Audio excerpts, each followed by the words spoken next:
We all know that America can be referred to as the melting pot, and that the diversity that surrounds us is so incredible and intense, and that after traveling to India this past January, I experienced something so incredible in a culture that was so rich and diverse. Part of this richness and diverseness is due to India's very vast and awesome religions that they have there. And really, in order to understand India, you have to understand their religions. So one of the two main religions in India, Hinduism and Buddhism, have very, very rich roots in India. So just to start off, so we kind of have a blank slate, this is a map of India. And India actually sits below Pakistan, Bhutan, and China, and it sits to the west of Bangladesh and Myanmar. And I'm just going to run through some more basic facts of India. India actually has a population of over 1 billion people, which is huge compared to what we have here in the United States. And by looking at that population as a whole, 25% sits below the poverty line. India is actually the 7th largest country that kind of falls behind Canada, Russia, China, the really big ones, but still has a very large landmass. So two of the main religions in India, like I said, were Buddhism and Hinduism. So, firstly, I'm going to focus in on Buddhism. Just some really fast facts about Buddhism. In India, approximately 2.5% of the population is Buddhist. And Buddhism is actually the 4th largest population, or the 4th largest religion in the world. And, of course, we need to know where it originates. So, obviously, it originates in India. Really interesting story. This man named Siddhartha Gautama, he was actually an Indian prince, and he decided that in 520 BCE in northern India, that he needed to get away from the material things of life and suffering and jealousy, the things that binded him down. So he decided to basically sit under a tree for 40 days and try to rid his mind of these things. And after he did this for 40 days, he reached a state of nirvana. After he reached this state, he was now considered the Buddha. So, again, nirvana, Buddhists believe that they can reach this state of nirvana, and actually that is their #1 goal, that all Buddhists want to reach nirvana. And that once they have reached this state, like I said, they've ridded themselves of suffering, jealousy, material things, that it is just them, and they are peaceful. So, another one of these things that kind of goes along with nirvana is the Four Noble Truths. And it's actually one of the many belief systems of the Buddhist religion, but the founder, Siddhartha, after sitting under this tree, he also kind of reached these 4 noble truths about suffering and how to rid yourself of these sufferings. So the 4 truths that he came up with were, all of life is marked by suffering. Suffering is caused by desire and attachment. Suffering can be eliminated. And lastly, suffering can be eliminated by following the Eightfold Path. Now, the Eightfold Path is this other long thing that Siddhartha came up with, that you can rid yourself of suffering from the physical world. So, of course, we have to have some clergy that goes along and teaches these people. So we have monks.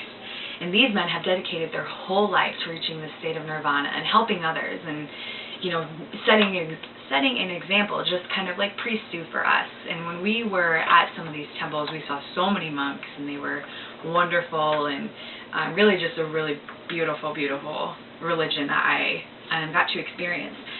So, like I said, we were at some temples, and this is actually a picture of one of the temples that we were at, and one of the ways that they worship is that they take flowers, and they set out flowers for Buddha.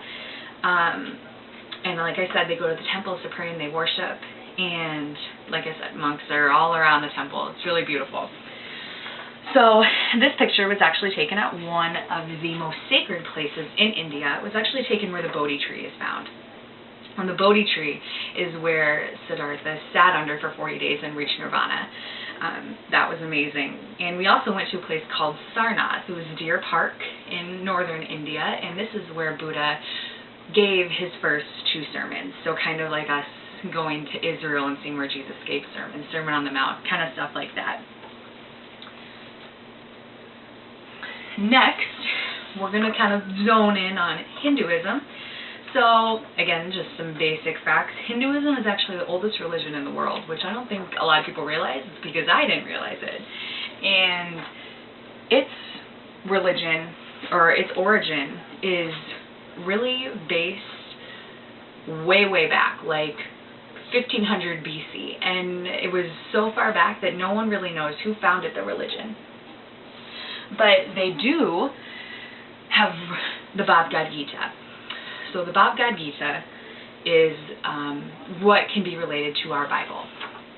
It's the most sacred text in the Hindu religion, and they have gods, many gods. It's polytheistic, and these gods are in the Bhagavad Gita, and they tell stories, and they have animal gods that stand for different things and such like that. They also believe in reincarnation, and that the Hindu's goal is to be liberated from this constant cycle of reincarnation. So the better one behaves, the better you are on this reincarnation ladder. So let's say I murder someone, probably going to be reincarnated as an ant. Let's say I am awesome my entire life, I give back, then I'll probably be reincarnated as a cow. So of course, they have clergy that leads them also. They have Brahmin, which are like our priests. And interestingly enough, the Brahmin are at the top of the Indian caste system. They also have gurus, which are spiritual leaders and mentors that kind of help guide the people throughout their lives. And where the Brahmin, this picture is taken, is actually on the Ganges River. They refer to it as the Ganga.